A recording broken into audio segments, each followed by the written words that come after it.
Winter season के शुरू होने के साथ ही कोहरा भी शुरू हो गया है।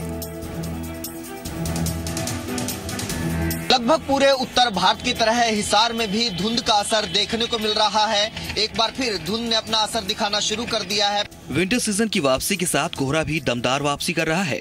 इसके चलते मैदानी इलाकों में लोगों को दिक्कतें पेश आ रही हैं। पंजाब और हरियाणा की बात करें तो नेशनल हाईवे 1 से गुजरने वाले वाहन चालकों को मुश्किल हो रही है। सुबह के वक्त स्कूली छात्रों और दफ्तर जाने वाले लोगों को धुंध का सामना करना पड़ रहा है। करनाल और हिसार में भी धुंध की वजह से वाहनों की रफ्तार बेहद धीमी रही। दिल्ली फाजिल्का नेशनल हाईवे पर कोहरे का खासा असर देखने को मिला। वाहन चालकों को लाइट्स ऑन कर सफर तय करना पड़ रहा था। बहुत ज्यादा धुंध बढ़ती जा रही है। धुंध में बहुत लेट है। बस अभी धुंध बहुत ज्यादा है, कुल्ली जाना है।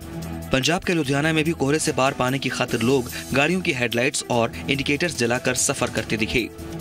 साफ है कि सर्दी बढ़ने के साथ ही कोहरे की चादर भी घनी होती चली जाएगी। ऐसे में सावधानी से सफर तय करें। धुंध का खासा असर देखने को मिल रहा है। वाहनों पर असर है, आम जनजीवन पर असर देखने को मिल रहा है।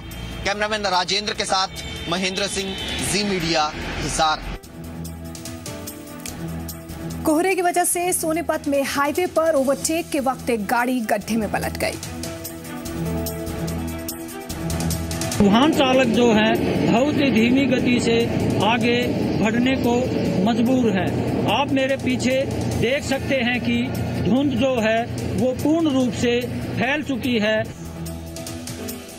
कोहरे की घनी होती चादर ने हादसों में इजाफा करना शुरू कर दिया है। उत्तर भारत के सबसे व्यस्ततम नेशनल हाईवे 1 पर इसका सीधा असर देखने को मिल रहा है। बुधवार रात सोनीपत में हाईवे पर ओवरटेक करने के वक्त एक गाड़ी गड्ढे में पलट गई। गनीमत रही कि गाड़ी के ड्राइवर को ज्यादा चोट नहीं आई। वहीं कुछ वाहन चालकों ने समझदारी दिखाते हुए धुंध के छटने का इंतजार करना मुनासिब समझा। विजिबिलिटी बेहद कम होने के चलते लिया फैसला सही साबित हुआ। और मैं गाड़ी लेकर आ रहा था और धुंध इतनी ज्यादा थी, मतलब यूँ इतना खड्डा खोद रखा था साइड में कि पता भी नहीं चला।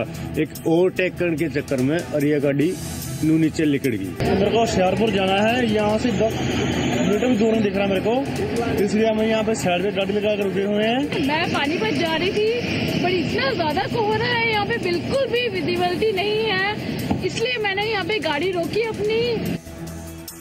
उधर फॉग के बढ़ते कहर से निपटने के लिए पुलिस ने भी कमर कस ली है। मुरथल थाना पुलिस ने गश्त के लिए राइडर्स की संख्या बढ़ा दी है।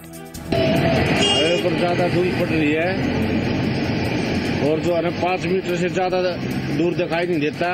पब्लिक सुविधा के लिए लगे हुए हैं, यहाँ एम्बुलेंस वगैरह लगाई हुई है, हाईवे पर राइडर वगैरह लगा, PCR गाड़ियाँ लगाई हुई। आने वाले दिनों में धुंध और ज्यादा मार करेगी। ऐसे में हादसों से बचने के लिए आपकी सावधानी ही सबसे ज्यादा मददगार साबित होगी।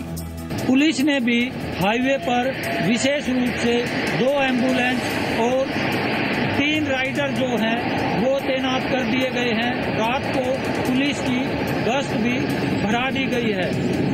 राजेश खत्री, जी मीडिया, सोनीपत। कोहरे की वजह से रेल और हवाई सेवाओं पर भी असर पड़ रहा है। दिल्ली और NCR में ठंड और कोहरे ने जबरदस्त दस्तक दी है, जिसकी वजह से जनजीवन पूरी तरीके से अस्त व्यस्त हो गया है।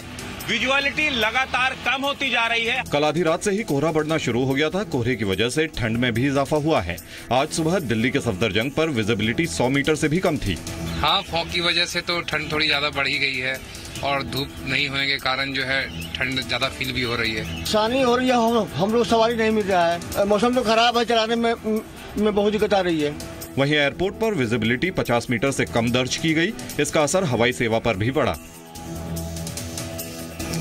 नोट बैन के बाद पहली मौद्रिक समीक्षा में रिजर्व बैंक ने दरों में कोई बदलाव नहीं किया।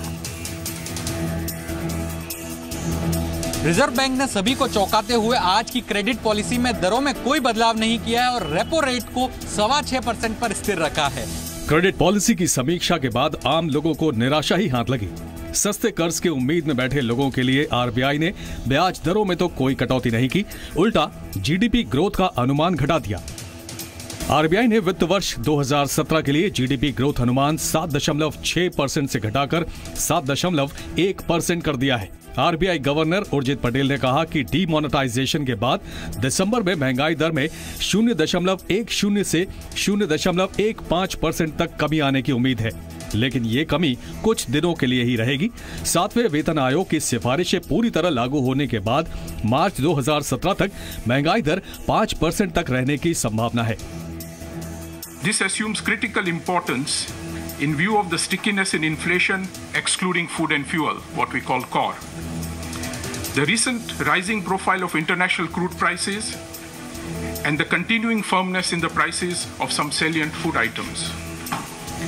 Accordingly, the MPC was of the view that given the reduction of the policy rate of 25 basis points in October, which cumulated to a reduction of 175 basis points since January 2015, a further reduction in the policy rate is not warranted at this juncture. Rate cut भले ही ना हुआ हो, लेकिन सरकार के नुमाइंदे RBI के कदम की सराहना कर रहे हैं। MPC has just met and has decided to keep the policy rate unchanged. I've just said this, but this is a bold and brilliant call by the RBI. RBI governor ने यह भी साफ किया कि ब्याज दरों में बदलाव नहीं करने के पीछे अमेरिकी फेडरल रिजर्व की होने वाली बैठक का कोई लेना देना नहीं है। ग्लोबल अनिश्चितताएं और क्रूड की कीमतों में लगातार बढ़ोतरी को देखते हुए महंगाई का जो टारगेट है उसको अचीव करने के लिए रिजर्व बैंक ने यह फैसला लिया है। इसके अलावा डीमोनेटाइजेशन की वजह से भी रिजर्व बैंक का मानना है कि जो महंगाई है उसमें 10 से 15 बेसिस पॉइंट की कमी आएगी और शॉर्ट टर्म में डीमोनेटाइजेशन का ग्रोथ पे असर पड़ेगा। भारी बारिश और तूफान की वजह से अंडमान निकोबार के हैवलॉक आइलैंड पर बहुत सारे टूरिस्ट फंस गए हैं। अंडमान निकोबार में भारी बारिश की वजह से करीब 800 टूरिस्ट फंसे हुए हैं, उन्हें रेस्क्यू करके निकाला जा रहा है। अंडमान निकोबार में भारी बारिश की वजह से 800 से ज्यादा टूरिस्ट फंस गए हैं, जिन्हें सुरक्षित निकालने के लिए नेवी के 4 शिप रवाना होने के लिए तैयार थे। हालांकि खराब मौसम की वजह से नेवी के जहाज हैवलॉक नहीं पहुँच सके हैं। हैवलॉक आइलैंड के लिए नेवी के बित्रा, बंगराम, AUC 38 और कुंभीर जहाज भेजे जाएंगे। ऑपरेशन शुरू हो चुका है। It's only a matter of time कि वो कब आएंगे बाहर। बस एक ही शब्द में बता दूंगा कि सब कुछ हो जाएगा, आप चिंता ना करें। और सबको सब हम safety is the highest priority right now. हम सबको लेके आएंगे। बंगाल की खाड़ी में तूफान की वजह से अंडमान में भारी बारिश हो रही है। बारिश को लेकर मौसम विभाग ने पहले ही अलर्ट जारी किया था। मौसम विभाग ने अंडमान निकोबार आइलैंड्स में अगले 48 घंटे भारी बारिश की चेतावनी जारी की है।